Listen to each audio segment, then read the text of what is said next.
بسم الله الرحمن الرحيم الرحمن علم القرآن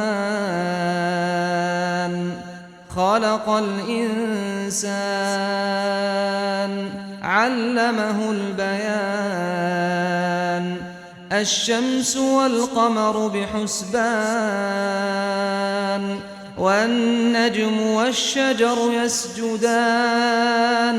والسماء رفعها ووضع الميزان ألا تطغوا في الميزان وأقيموا الوزن بالقسط ولا تخسروا الميزان والأرض وضعها للأنام فيها فاكهة والنخل ذات الأكمام